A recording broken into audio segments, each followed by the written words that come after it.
karena dengan kekuatan niat, dengan izinnya, urusan-urusan itu akan dimudahkan oleh Allah Ta'ala. Maka selalu setiap ada kegiatan yang akan kita kerjakan, dimohonkan agar apa? Niatnya diluruskan. Termasuk kajian pagi hari ini. Jadi qadarullah kemarin itu kegiatan kami sangat cukup padat sekali, sehingga pas sampai di rumah itu ya sudah bismillah, setelah melakukan adab-adab menjelang tidur, pokoknya niat banget saya besok punya jadwal di Masjid Siti Aisyah. Sudah kita alarm dengan nada yang kami bunyikan sekencang mungkin, qadarullah nggak terdengar sama sekali, ya, nggak terdengar sama sekali, ya. Tapi dengan izinnya, nggak tahu, tapi kayak ada yang bangunkan tapi tanpa alarm itu, gitu, kayak dibangunkan gitu, bangun gitu. Tapi nggak tahu, jangan-jangan istri saya nggak tahu juga, ya, bangun gitu. Setelah saya kemudian bangun, oh ternyata udah di jam-jam tengah 3, jam 3, oh masya Allah. Jadi niat itu begitu, ya. Tapi kalau udah sama sekali nggak ada niat untuk taklim, nggak ada niat untuk kajian, walaupun dibangunkan, ya, itu sulitnya luar biasa. Beberapa hal terjadi di anak-anak yang sekarang pada liburan itu. Makanya orang tua sebelum anak-anaknya tidur itu diminta untuk meniatkan supaya gampang bangun subuh, supaya bangun gampang untuk bangun, paling nggak witir lah. Ternyata bagi anak-anak yang dia tidak berniat sejak awal itu orang tuanya kesulitan untuk membangunkannya. Tapi ketika sudah disampaikan sejak awal, ya nak, besok kamu harus sholat ini, itu bangunnya lebih mudah. Artinya di sini ternyata pentingnya bagaimana seorang hamba bisa mengatur niat itu sebaik mungkin dan meniatkan setiap kebaikan itu dengan niat yang baik.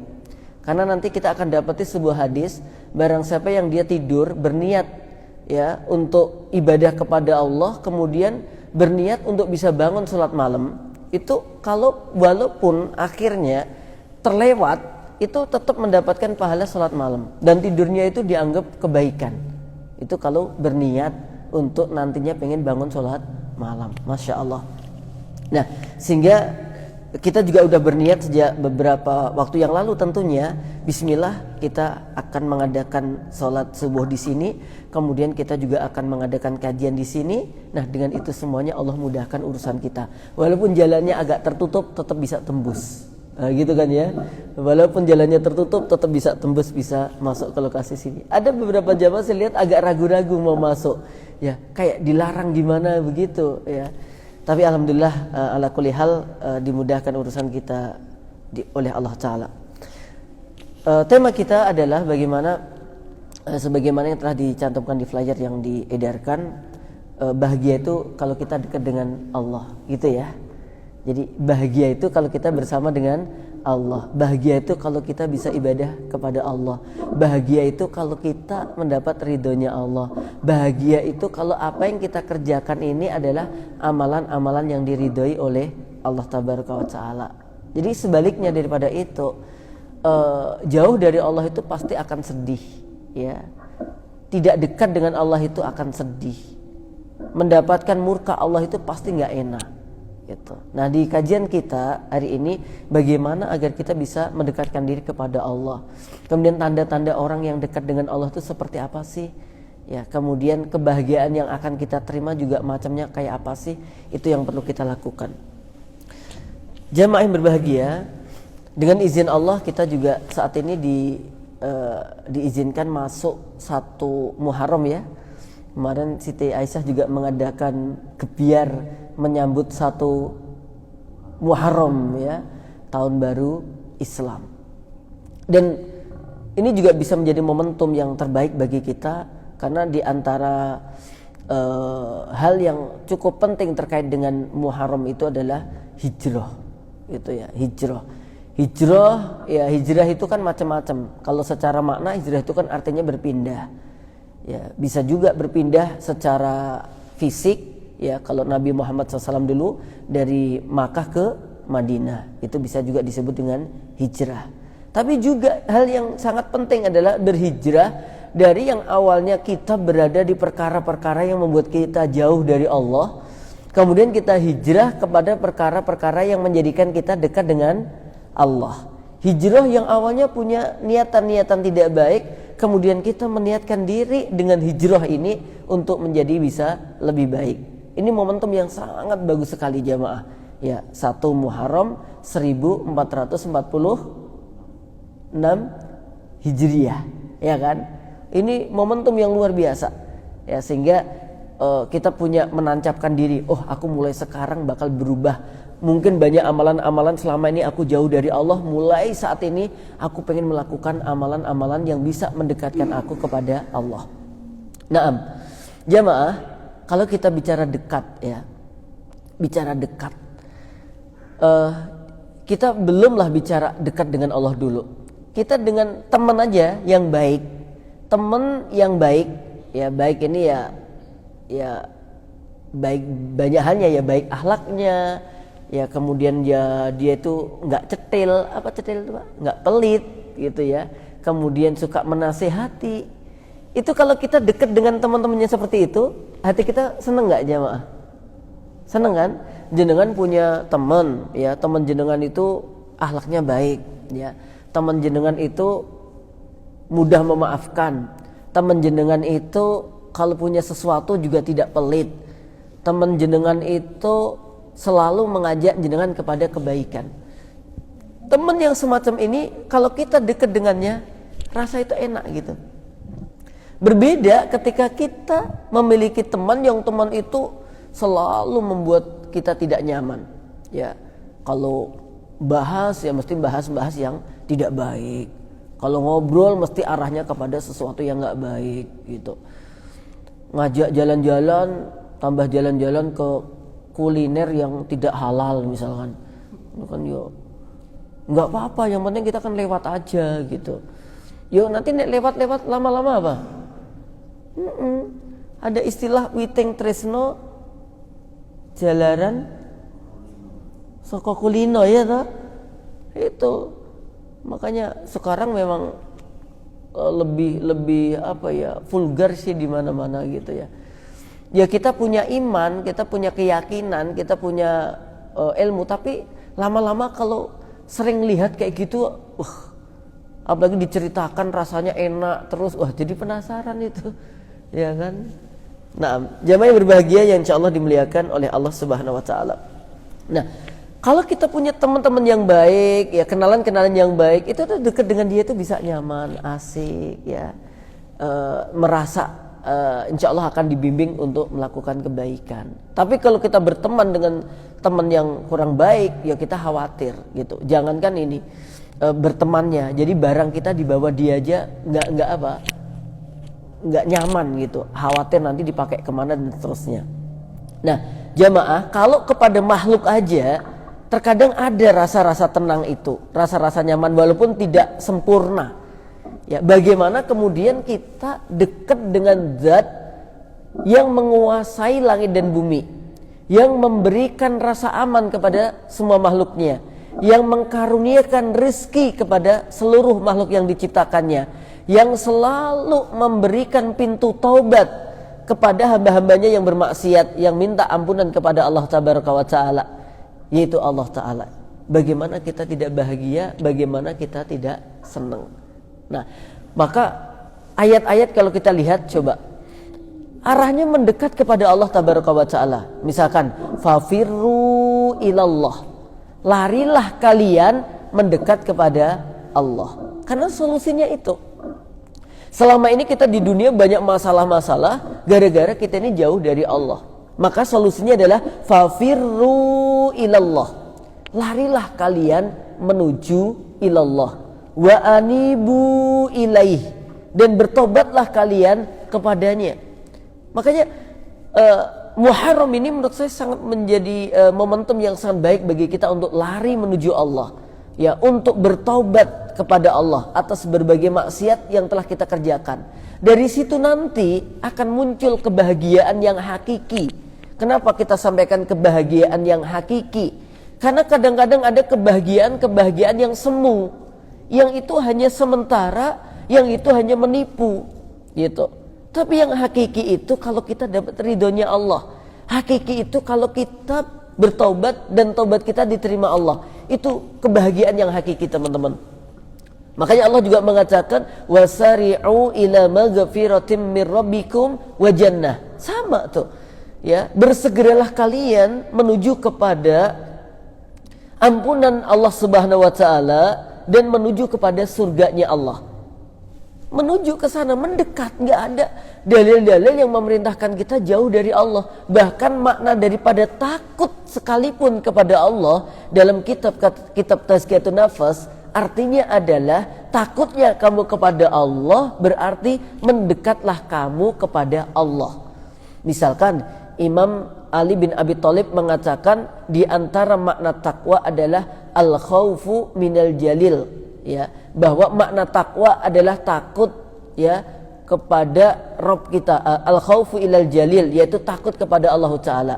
Nah, takutnya kepada Allah itu justru mendekatkan diri kita kepada Allah. Beda dengan takutnya kita kepada binatang, takutnya kita kepada api, takutnya kita kepada sesuatu yang membahayakan kita akan bergeser, kita akan menjauh. Misalkan ada jembatan mau roboh, kita takut, kita bergeser. Tapi takutnya kita kepada Allah justru mencari berbagai sarana yang menjadikan kita dekat dengan Allah Subhanahu wa taala. Coba teman-teman. Kalau teman-teman lagi ada rasa takut kayak takut ada hantu, takut ada jin, ada apa kayak begitu tuh lah. Ya, atau takut hal-hal yang lain, ya mungkin datangnya perampok atau yang lain. Teman-teman, biasanya apakah ini refleks, latah atau memang ini akidah? Biasanya yang kita sebut-sebut nama apa? Namanya siapa? Allah kan? Misalkan jenengan, ya, kemarin saya ngisi pengajian di Solo Baru. Lah pas lagi ngisi kajian gitu jamaah, tiba-tiba pintunya itu kena angin. Ya, waktu itu saya lagi ngomong, ya mungkin karena negur omongan saya. Kalimatnya pas saya lagi ngomong begini, hati-hati bapak-bapak, banyak kasus, ya, orang-orang menolong janda akhirnya istrinya menjadi janda, griek gitu. Itu mungkin saking takutnya kalimat janda apa gitu, saya nggak tahu. Ya, jadi pas ngomong gitu, jangan sampai niatnya nolongin janda, akhirnya istrinya sendiri menjadi janda. Paham Pak maksudnya Pak? Langsung pahami bapak-bapak ya, masya Allah ya. Ya, nolongin janda, istrinya sendiri jadi janda. Langsung pintunya itu jeder gitu. Nah, setelah terjadi jedernya pintu, apa refleksnya teman-teman ketika takut itu? Kaget dan takut dan macamnya itu. Langsung ada ya Allah gitu yang ibu-ibu, ya ada yang bapak-bapak astagfirullah gitu. Ada yang ibu-ibu sebelahnya itu assalamualaikum gitu. Jadi saya lihat ucapan-ucapannya itu ucapan-ucapan yang mengandung kedekatan kepada Allah. Ya, ada yang ya Allah, ada yang astagfirullah, ada yang assalamualaikum gitu. Saya jawab waalaikumsalam gitu. Kenapa? Kok ibu refleksnya kayak gitu? Nggak tahu Ustaz, pokoknya kaget dan semacamnya. Ya, kita kalau takut coba, ya mau nggak mau kita ngucapinnya mesti secara kodrat, ya, secara bawaan fitrahnya. Kita kalau takut itu mesti yang kita sebut adalah nama Allah. Astagfirullah, ya Allah, ya Allah, ya Allah, ya Allah gitu kan. Kalau bahasa Inggrisnya apa my God gitu kan? Ya, iya itu refleksnya mesti ke situ. Ini fitrah teman-teman, fitrah. Oh my God, gitu kan? Ini fitrahnya begitu. Nah, Allah sendiri menyebutkan bagaimana keadaan orang-orang musyrik, ya. Orang-orang musyrik itu, ketika itu disebutkan ketika di daratan, ya, dia itu banyak menyekutukan Allah, ya, banyak berbuat kufur. Tapi ketika berlayar, ketika sudah berlayar, kemudian ombak itu hampir menggulungnya, apa yang mereka katakan? Yang diingat bukan berhala-berhala yang ada di daratan, yang diingat bukan jimat-jimat yang selama ini mengagumkan untuknya, tapi yang mereka katakan adalah la in anjaitana min hadhihi lanakunanna minasyakirin. Itu yang diucapkan. Ya Allah, gitu. Sekiranya engkau menyelamatkan kami dari musibah ini, lanakunanna minasyakirin, sungguh kami akan menjadi orang-orang yang bersyukur. Sebenarnya kita nggak bisa bohong, teman-teman. Jangan misalkan pulang di rumah sendiri, itu biasanya apa refleksnya? Nalurinya kita mesti baca Quran atau bilang astagfirullah, astagfirullah, astagfirullah, astagfirullah. Biasanya Allahu la ilaha illa huwal hayyul qayyum, gitu kan? Ya, jadi larinya pasti ke situ. Nah, untuk itu udah menjadi fitrah kita untuk dekat dengan Allah Subhanahu wa taala. Dan dekatnya kita dengan Allah itu akan membuat kita tentram. Termasuk amalan-amalannya. Maka bagi orang yang beriman, teman-teman, kalau dia melakukan dosa, melihat dosa, menyikapi dosa, dia itu ibarat seseorang yang sedang berdiri dan di atasnya ini ada batu atau bukit yang bakal roboh gitu loh, bakal longsor. Orang mukmin dia menyikapi dosa seperti itu, seperti berdiri di bawah bukit yang bakal longsor. Apa yang dia lakukan? Dia takut, dia bergeser dari tempat itu karena takut. Gitu. Sedangkan orang yang ahli maksiat, mohon maaf, orang kafir begitu, dia menganggap dosa itu seperti lalat yang hinggap di hidungnya, hanya di hus begitu aja, karena dianggap bahwa dosa itu tidak berakibat apa-apa kepada dirinya. Nah, jamaah yang berbahagia, ada yang bilang, Ustadz, kenapa sih kita pakai dekat-dekat pada Allah? Kan nanti kalaupun kita nggak dekat dengan Allah, akhirnya kita juga kembali kepada Allah. Makanya ada ayat innalillahi wa inna ilaihi rajiun.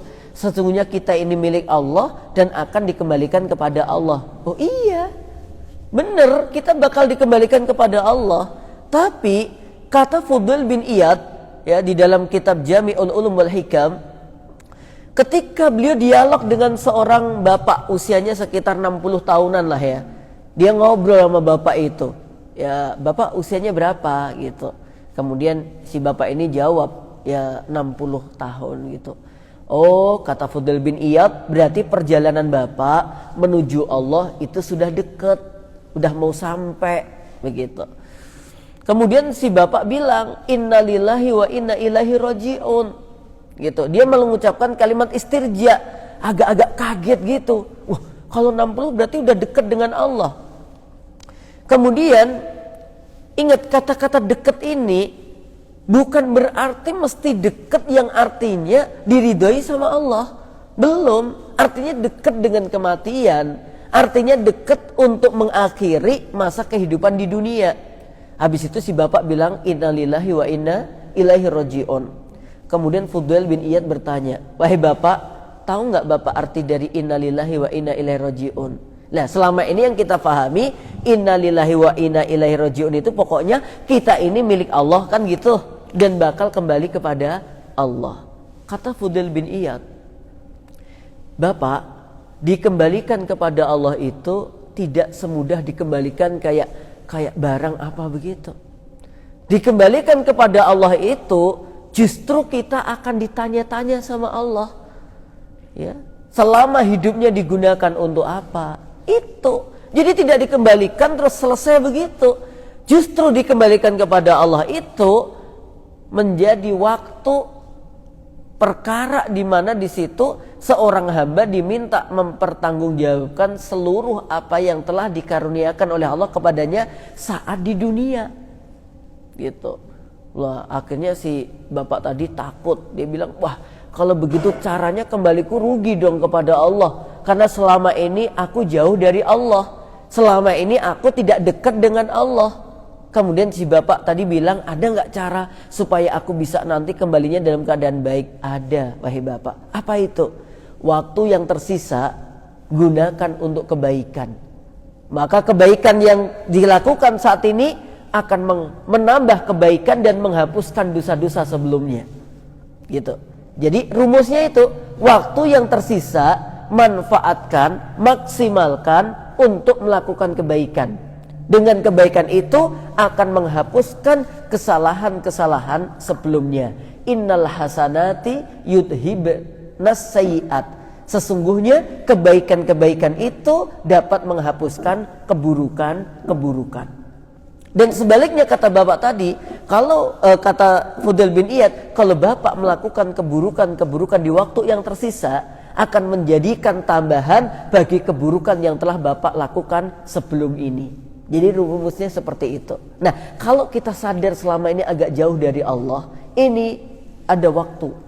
Allah berikan waktu agar kita bisa mendekat kepada Allah Subhanahu wa taala. Nah, jamaah yang berbahagia yang insyaallah dimuliakan oleh Allah tabaraka wa taala. Imam Ibnu Qayyim Al-Jauziyah menyebutkan di dalam kitab Al-Wabilus Shayyib, 3 di antara hamba Allah yang dia mendapatkan kebahagiaan karena dekatnya dengan Allah. Ya, ada ciri 3 hamba, ada ciri yang terdapat pada hamba kalau hamba itu dekat dengan Allah dan hatinya bahagia. Ciri yang pertama adalah terhadap kenikmatan dia selalu mensyukurinya. Ya, setiap ada kenikmatan dia selalu mensyukurinya. Ini tanda hamba Allah yang dekat dengan Allah dan hatinya bahagia dekat dengannya. Kalau ada kenikmatan selalu disyukuri. Kebalikan syukur apa? Kufur. Kufur itu melahirkan apa nanti? Sambat. Sambat itu apa? Sambat itu apa, Pak? Apa? Ngeluh ya. Sambat itu ngeluh. Iya kan? Suka ngeluh. Ibu-ibu sehari dikasih uang 1 juta sama suaminya, ngeluh. Kok 1 juta toh mas? Gitu. Ya. Pokoknya kalau udah sambat terus kayak begitu, ya memang Allah ciptakan manusia itu dalam keadaan keluh kesah. Ya, jadi kondisinya seringnya ke situ. Untuk itu supaya kita bisa memperbaiki diri, perbanyaklah syukur. Fadhkuruni azkurkum washkuruli wala takfurun. Ingatlah kalian kepadaku kata Allah, maka aku akan ingat kalian. Bersyukurlah kalian kepadaku kata Allah, dan janganlah kalian menjadi hamba-hamba yang kufur. Ini kata Imam Ibnu Qayyim Al-Jauziyah. Kebahagiaan yang terdapat pada seorang hamba diantaranya adalah ketika ada kenikmatan, pasti dia mensyukurinya apapun bentuk dari kenikmatan itu. Kalau saat ini nikmat kita alhamdulillah Allah kembalikan ruh kita kepada jasad kita. Karena kalau hamba Allah itu tidur, ruhnya digenggam sama Allah, ya kan? Dipegang, dicabut oleh Allah. Makanya orang yang tidur itu ya mirip-mirip mati gitu jemaah. Kemudian yang kedua, hamba Allah yang hatinya bahagia, dekat dengan Allah adalah ketika mendapatkan musibah, dia selalu bersabar. Ya, ketika dia mendapatkan musibah, selalu bersabar atas musibah yang menimpanya. Dan ini luar biasa jamaah. Kebanyakan orang juga begitu. Kalau sedang dapat musibah dari Allah, ya dia mengatakan Allah sedang meninggalkan aku. Misalkan dalam surah Al-Fajr, Allah katakan, fa ammal insanu idza mabtalahu rabbuh fa akramah wa na'amah fa yaqulu rabbi akraman. Ya, jadi ada sebagian manusia itu beranggapan ketika Allah berikan dia kemuliaan, ya, kedudukan, kemudian Allah berikan dia kenikmatan, dia langsung mengklaim, oh ini Allah merahmati aku, Allah memuliakan aku. Wa amma idza mabtalahu faqadara alaihi rizqah fayaqulu rabbi ahanan. Dan tapi ketika Allah menguji dia dengan mensedikitkan atau mengurangi daripada rizkinya, ya, atau mungkin rizkinya kan bisa hartanya mungkin berkurang atau kesehatannya kemudian berkurang, dia cepat-cepat mengatakan fayaqulu rabbi ahanan. Allah telah menghinakan aku. Jadi mereka tolak ukurnya Allah cinta hambanya itu adalah masalah duniawiyah gitu. Padahal kalau kita lihat dari para sahabat radhiyallahu ta'ala anhum, daripada rasul juga, para rasul, kita lihat ujiannya luar biasa jamaah yang berbahagia. Apakah kemudian mereka itu jauh dari Allah padahal utusan Allah, padahal ibadah kepada Allah? Tidak. Ya, jadi tidak mesti. Makanya bagi hamba Allah yang dia bahagia selalu hatinya, di antara tandanya adalah ketika dapat musibah dia bersabar. Oke. Dan yang ketiga, kata Imam Ibnu Qayyim Al-Jauziyah dalam kitab Al-Wabilus Shayyib, tanda hamba Allah yang bahagia, yang dekat dengan Allah adalah apabila dia berbuat dosa, dia segera minta ampun kepada Allah. Ya, minta ampun kepada Allah. teman-teman yang berbahagia, kalau dosa kita kepada Allah, ya tentu kita harus menghindarinya. Jangan melihat kecilnya dosa, tapi perhatikan kepada siapa kita sedang berbuat dosa. Dan Allah lebih mudah untuk memberikan ampunan kepada hamba-hambanya. Yang berat itu justru ketika seorang hamba berdosa kepada Allah melalui kedolimannya kepada hamba-hamba yang lain. Ya, kepada hamba-hamba yang lain. Ini luar biasa. Ya, kalau kita berdosanya kepada Allah itu melalui kedoliman kita kepada hamba Allah, itu justru lebih sulit. Maka banyak hamba Allah itu yang disebut apa? Muflis. Ya, muflis itu orang yang bangkrut. Kapan orang itu dikatakan bangkrut? Orang yang pulang ke kampung akhirat membawa berbagai pahala, tapi ketika di dunia dia mendolimi seseorang, bukan seseorang lagi, banyak orang, ya. Kemudian dia menjatuhkan martabatnya orang lain, ya. Akhirnya apa? Ketika di akhirat nanti dia di persidangan, maka orang-orang yang selama ini didolimi akan mendatanginya dan dia akan mengadu kepada Allah bahwa hartaku diambil ini dengan cara yang tidak baik, aku difitnah oleh orang ini dengan fitnah yang menyakitkan. Ya, seperti itu kurang lebihnya. Sehingga apa? Sehingga pahalanya orang yang misalkan datang ke akhirat bawa 10 derajat pahala, kok ternyata banyak yang mengadu kepada Allah bahwa ini didolimi ini, ya udah pahalanya dikasihkan ini, pahalanya diambilkan ke sini, ya, pahalanya dikasihkan ke sini. Beruntung kalau kemudian yang mengadu selesai, pahalanya masih banyak. Bahkan yang terjadi banyak adalah apa? Ketika yang mengadu ini belum selesai, ternyata pahalanya sudah habis. Yang akhirnya apa? Dosanya orang yang didolimi itu dipindahkan kepadanya. Inilah orang yang bangkrut, ya, menurut Nabi Muhammad Sallallahu Alaihi Wasallam. Enak itu jamaah, enak itu apa? Kita dirasani, kita digibain dan kita nggak tahu, itu enak. Ya, ada orang yang gibain kita, ada orang yang ngerasani kita, ada orang yang jelek-jelekan kita, terus kita nggak denger, kita nggak ngerti, itu enak. Enaknya apa? Dosa kita berkurang. Semakin banyak yang gibain kita, semakin banyak dosa kita berkurang. Tapi yang nggak enak itu kita dirasani, kita digibain dan kita ngerti. Nah itu yang, iya, nek nggak tahu gitu aman, tapi nek tahu itu jadi perasaan. Ya, makanya yang paling dosa lagi adalah orang-orang yang punya derajat apa? Tumbak cucuan. Apa? Ada yang mengatakan kemarin itu KS, kurir setan katanya. Ya, siapa yang dimaksud dengan kurir setan? KS itu, ya, jadi kurir setan. Kurir setan itu misalkan ini ada orang jelek-jelekin ini, gitu kan? Lah ini kemudian ada yang dia dengar, lah dia tuh ngelapor.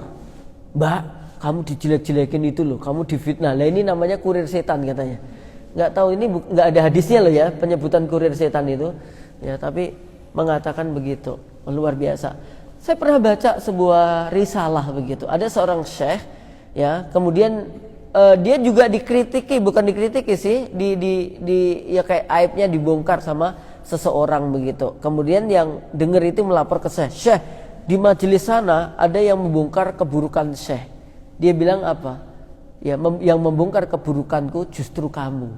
Gitu. Apa maksudnya? Kalau kamu nggak lapor, aku enak-enak aja. Gara-gara kamu lapor, aku jadi pikiran kepada orang itu. Nah itu loh jamaah. Jadi makanya kita jangan menjadi kurir setan gitu ya. Ya kalau bisa ada orang yang jelek-jelekan seseorang, justru kita di situ menasehati, jangan menjelek-jelekan saudaramu. Gitu. Jangan kamu jelek-jelekan, jangan kamu fitnah saudaramu. Gitu. Harusnya begitu. Bukan di situ kita meneng gak melu-melu, ternyata nanti ngelapor ke. Nah, ini jamaah. Jadi berbahagia yang insyaallah dimuliakan oleh Allah Tabaraka wa Ta'ala. Nah, maka kata Imam Ibnu Qayyim Al-Jauziyah seperti barusan kita sampaikan ya, kalau kita bahagia itu ya di antara tandanya tadi ya. Bahagia dekat dengan Allah itu selalu mensyukuri nikmatnya. Kemudian selalu sabar dari berbagai ujiannya. kemudian selalu menyegerakan untuk minta ampun kepada Allah ya kalau kita sedang melakukan dosa atau habis melakukan dosa. Walaupun Nabi Muhammad SAW memerintahkan kita taubat itu, kamu dosa nggak dosa pokoknya harus bertaubat, sebagaimana yang dilakukan oleh Nabi Muhammad SAW. Wallahi inni la astaghfirullah fil yaumi aktsar min 70 marrah wa fi riwayatin 100 marrah. Demi Allah, kata Nabi Muhammad SAW, sungguh aku bertaubat kepadanya dan beristighfar kepadanya dalam satu hari itu lebih dari 70 kali. Dalam riwayat yang lain dikatakan 100 kali. Ini yang dilakukan oleh siapa?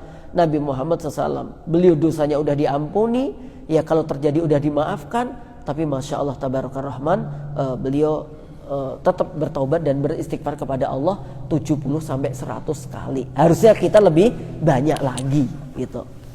Nah, jamaah berbahagia, terus bagaimana sih caranya agar kita dekat dengan Allah dengan model-model amalan dan seterusnya? Kita lihat di hadis ke-38, hadis Arba'in Nawawiyah yang ditulis oleh Imam Nawawi rahimallahu taala. Di dalam hadis ini, hadis yang ke-38, di sini Nabi Muhammad SAW bersabda, langsung saya ambil di hadis yang kaitannya dengan mendekatkan diri kepada Allah. Wa ma taqarraba ilayya 'abdi bi syai'in ahabba. Ya. Ahabbu ilayya mimma aftaratu alaihi. Wa ma yazalu 'abdi yataqarrabu ilayya bin nawafil hatta uhibbah. Tidaklah, jamaah berbahagia, wa ma taqarraba ilayya 'abdi bi syai'in ahabbu ilayya, tidaklah ada amalan yang menjadikan hamba Allah itu dekat dengan aku yang lebih aku cintai melebihi dari apa yang telah aku wajibkan kepadanya.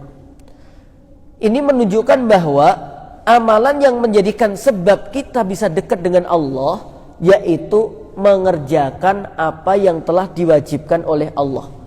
Mengerjakan di sini ada yang berupa melakukan, ada yang berupa meninggalkan.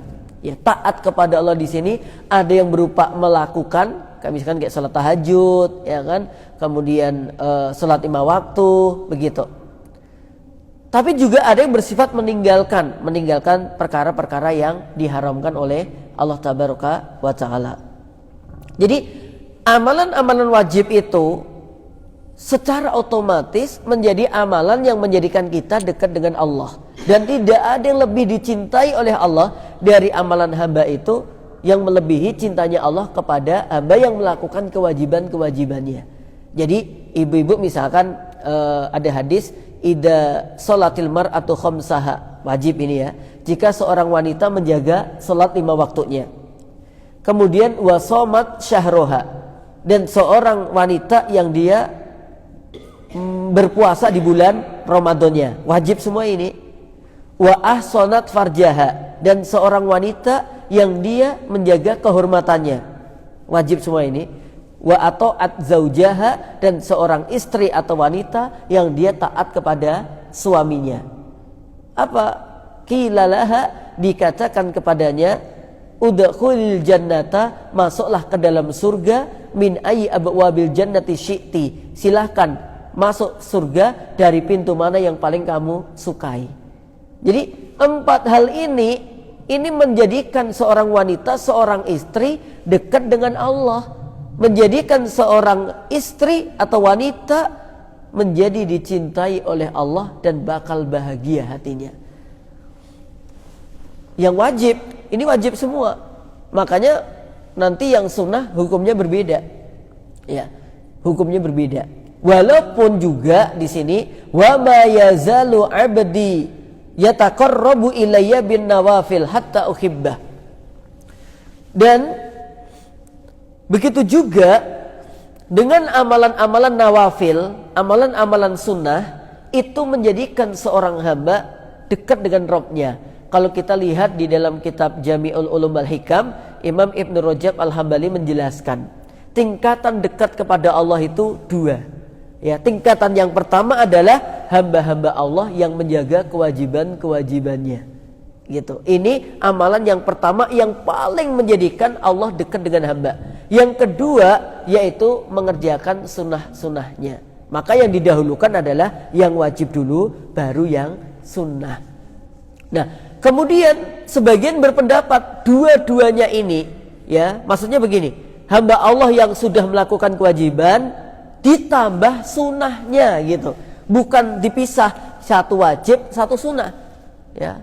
Walaupun sunnah berdiri sendiri juga menjadikan nilai tambah dekatnya hamba kepada Allah. Jadi orang yang sudah melakukan kewajiban jelas satu dicintai oleh Allah. Jangan berhenti di situ, tambahkan sunnah-sunnahnya, akan menjadikan hamba itu lebih dekat lagi dengan Allah. Dan kalau udah dekat dengan Allah akan bahagia, seneng banget. Makanya nanti ada puasa sunnah, puasa Asyura. Ya, kalau ini tanggal 1 berarti hari apa nanti? Senin 2 kan ya? Ya 1, 2, 3, 4, 5, 6, 7, 8, 9, 10. Hari apa jadinya? Ahad, Senin, Selasa, Rabu, Kamis, Jumat, Sabtu, Ahad, Senin, Selasa ya. Itu nanti puasa apa? Asyura. 1 hari puasa menghapuskan dosa-dosa setahun yang lalu. Ustadz kayaknya setahun yang lalu aku gak punya dosa ya. Kok bisa? Lah kan kemarin aku udah puasa Arafah, menghapuskan dosa setahun yang lalu dan setahun yang akan datang gitu. Jamaah insyaallah dimuliakan oleh Allah tabaraka wa taala. Jadi amalan wajib, amalan sunnah ini menjadikan kita dekat dengan Allah taala. Coba bagaimana kita tidak bahagia dekat dengan Allah? Allah sendiri dalam hadis qudsi ini mengatakan, ya, hatta uhibbah. Kalau hamba-hamba Allah itu telah mendekatkan dirinya kepadaku, hatta uhibbah, sehingga aku mencintainya. Jadi mendekat, amalan yang kita lakukan itu menjadi kita dekat dengan Allah. Kalau kita sudah dekat dengan Allah, hatta uhibbah, Allah akan mencintai kita. Sehingga Allah mencintai kita. Kita mendekat kepada Allah, kemudian Allah juga semakin dekat dengan kita, dan Allah akan memberikan cintanya kepada kita. Karena mendekatnya kita kepada Allah itu wujud cintanya kita juga kepada Allah.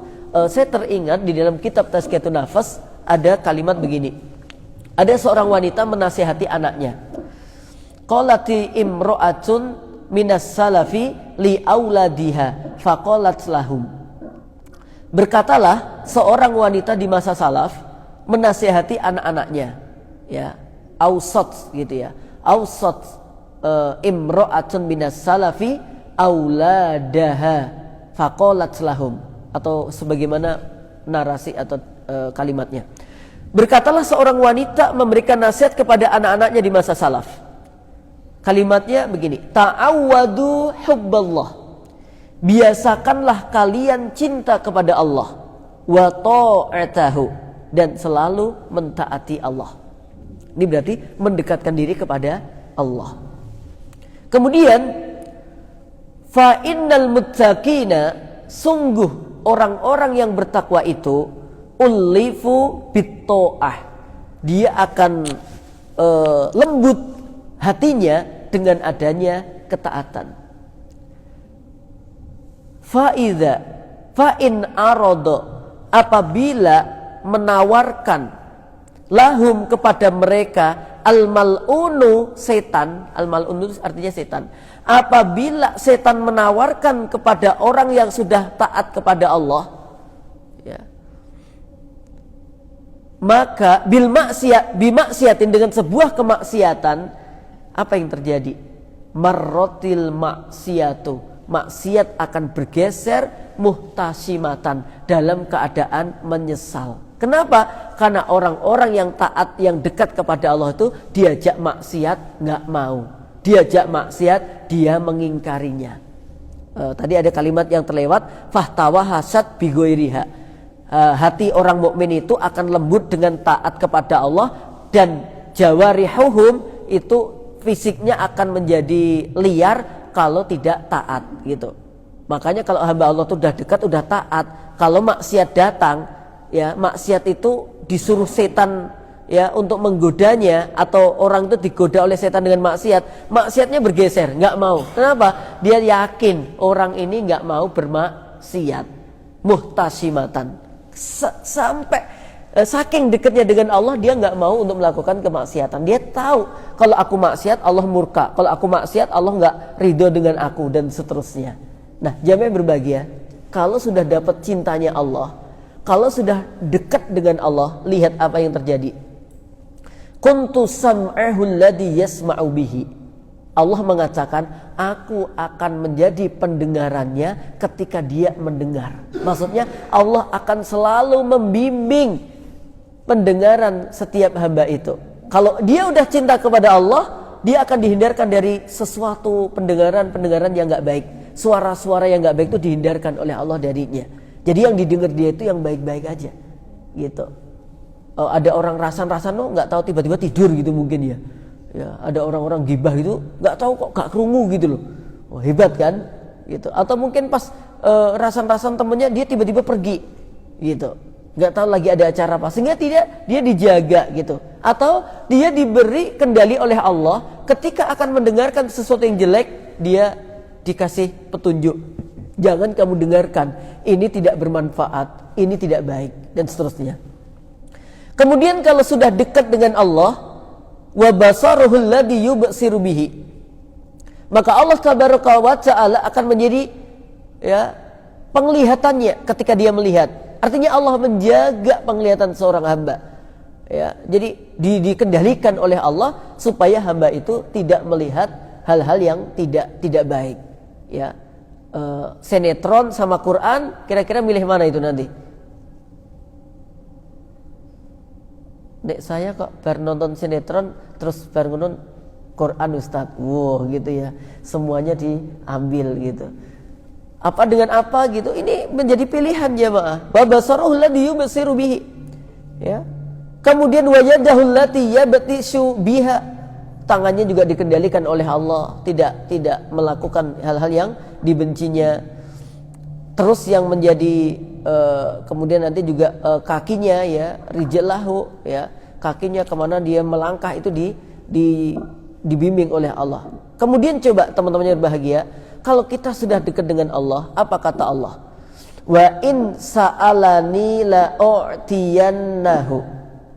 Jika hamba Allah yang aku cintai tadi, yang dia udah dekat dengan aku tadi, dia minta sesuatu kepadaku, la u'tiyannahu, sungguh aku akan memberinya. Jadi ini kata Allah dalam hadits qutsinya ya, jika hamba Allah yang aku cintai tadi, yang mendekatkan dirinya kepadaku tadi, ya, yang menjadikan aku cinta kepadanya, kalau dia meminta sesuatu kepadaku, ya kata Allah, wa in sa'alani la u'tiyannahu, pasti aku akan memberinya. Coba jemaah, gimana kita nggak pengen dekat dengan Allah? Bagaimana kita nggak bahagia dengan Allah? Ya, karena jaminannya itu, kalau sudah dekat dengan Allah, udah mendapatkan cintanya Allah, minta apapun diberi. Ustadz, aku selama ini udah banyak minta tapi kok nggak dikasih ya, gitu. Ya, koreksinya satu, jangan-jangan kita belum dekat dengan Allah, yang mau minta tapi dari jauh.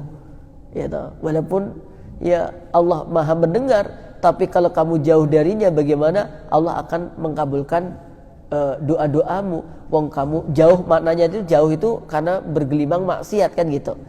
Atau sebenarnya Allah telah mengabulkan doa-doa kita sebenarnya, ya, tetapi diwujudkan dengan bentuk yang lain. Gitu, mintanya ya Allah aku pengen engkau karuniakan aku hari ini uang 200 juta, yuh mintanya langsung wujudin duit gitu. Sama Allah diwujudkan kesehatan. Kesehatan kita ini kalau mungkin harus menggantinya lebih daripada 200 juta, maka Allah kasih itu, dikabulkan sama Allah. Atau kemudian doa kita itu dikabulkan, kemudian waktunya saja yang diberikan oleh Allah. Kita mintanya cepat, tapi Allah memberikannya di waktu yang tepat. Gitu. Nek kita mintanya cepat, tapi Allah memberikannya di waktu yang tepat. Ya. Atau kemudian Allah akan menjadikan istijabah doanya kita tadi itu diijabai oleh Allah, diberikan kelak di akhirat. Sehingga akhirnya hamba-hamba Allah itu yang harusnya masuk neraka karena doa-doa yang selalu dipanjatkan, menjadikan Allah memberikan rahmat kepada mereka untuk dipindahkan ke dalam surga. Jadi begitu teman-teman, berdoa aja terus ya, dan Allah pasti akan mengabulkan doa-doa kita. Naam, jamaah yang berbahagia. Terus kalau kita udah dekat dengan Allah, apa yang terjadi? Wala in ista'adzani la'u'idzannahu. Dan sungguh jika hamba Allah yang udah dekat denganku, kata Allah gitu ya, tadi dia minta perlindungan, sungguh aku akan memberikan perlindungan kepadanya. Wah, ini kalau sudah dekat dengan Allah seperti itu jamaah. Jadi urusan-urusan kita dimudahkan olehnya ya. Kita setiap minta sesuatu bakal dikabulkan olehnya. Kalau kita berlindung, minta perlindungan kepadanya juga bakal dilindungi oleh Allah Ta'ala. Gimana kemudian kita nggak dekat dengan Allah, tiba-tiba minta yang banyak banget. Ya jarang ibadah kepada Allah, tiba-tiba kemudian kita minta perlindungan. Ya Allah Maha Pengasih, Allah Maha Penyayang. Tetapi tentu amalan-amalan kita itu sangat berpengaruh ya terhadap dikabulkannya doa gitu. Amalan-amalan kita menjadi pengaruh diampuninya dosa-dosa kita. Nah, jamaah berbahagia yang insya Allah dimuliakan oleh Allah Subhanahu Wa Taala, untuknya ayo sholat syuruk jamaah yang berbahagia gitu. Udah masuk syuruk kah? Belum? Syuruk ya. Nah, waktu yang ada mari kita gunakan untuk mendekatkan diri kita kepada Allah. Nah, kalau kita lihat ya di dalam surah An-Nahl ayat 97 tuh ya, man amila solihan min dzakarin aw unsa wa huwa mu'min falanuhyiyannahu hayatan thayyibah wa lanajziyannahum ajrahum bi ahsani ma kanu ya'malun. Itu tanda-tanda kebahagiaan wujud di situ. Allah akan berikan kebahagiaan di dunia dan Allah akan berikan kebahagiaan di akhirat. Di dunianya hayatan thayyibah, wujudnya apa? Diberi rizki oleh Allah, diberikan qanaah oleh Allah, diberikan ketenangan oleh Allah. Ini rizki-rizki di dunia yang menjadi balasan karena dekatnya hamba kepada Allah. Kemudian di akhirat walanajziyannahum ajrahum bi ahsani ma kanu ya'malun, akan diberi balasan oleh Allah dengan balasan yang lebih baik daripada yang pernah dia kerjakan selama di dunia. Masih ragu untuk dekat dengan Allah? Enggak kan? Ya, semakin semangat untuk dekat dengan Allah ya. Ayo, waktu yang tersisa, waktu yang ada, apalagi kita bertepatan dengan momentum hijrah ini, tanggal 7 Juli 2024 ya. Bu Budi jangan bilang-bilang ya kalau ini tanggal lahirku ya. Jangan bilang-bilang kalau ini tanggal lahirku. Pas banget 7 Juli pas 1 Muharram. Masya Allah. Mari kita berdoa kepada Allah Subhanahu Wa Taala. Kita berdoa agar Allah berikan keberkahan untuk kita semuanya. A'udzu billahi minasyaitonir rajim. Bismillahirrahmanirrahim. Allahumma lakal hamdu kulluh wa lakal syukru kulluh wa lakal mulku kulluh biyadikal khairu kulluh ilaika yurja'ul amru kulluh alaniyatuhu wa sirruh.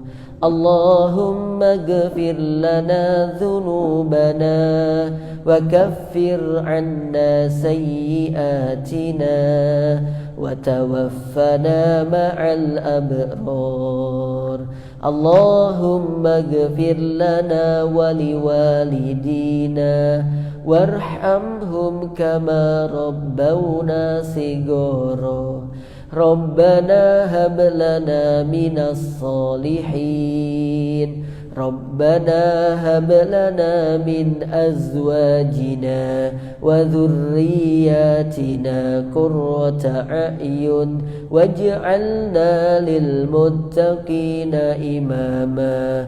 Allahumma ij'alil Qur'ana rahmatan lana waj'alhu rabi'a qulubina wa nura sudurina wa jalaa'a ahzanina wa dhahaba humumina wa gumumina. Rabbana atina fid dunya hasanah wa fil akhirati hasanah wa qina adzabannar. Rabbana taqabbal minna innaka antas samiul alim wa tub alaina ya maulana innaka antat tawwabur rahim. Walhamdulillahi rabbil alamin. Semoga Allah ijabahi kita dan Allah mudahkan kita untuk semakin dekat dengannya, dan Allah wafatkan kita semuanya dalam keadaan husnul khotimah dan dikumpulkan bersama para nabi di dalam jannah. Allahumma amin. Wa akhiru da'waya alhamdulillahi rabbil alamin. Assalamualaikum warahmatullahi wabarakatuh. Mohon kebaikan kepada Allah Ta'ala.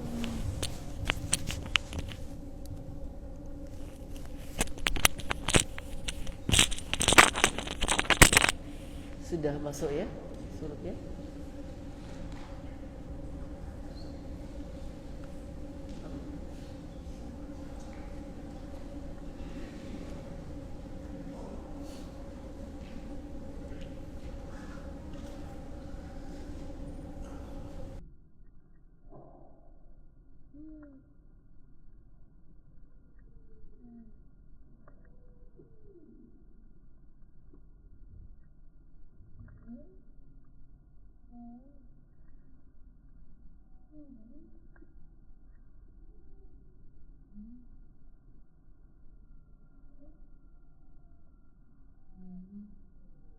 Mm-hmm.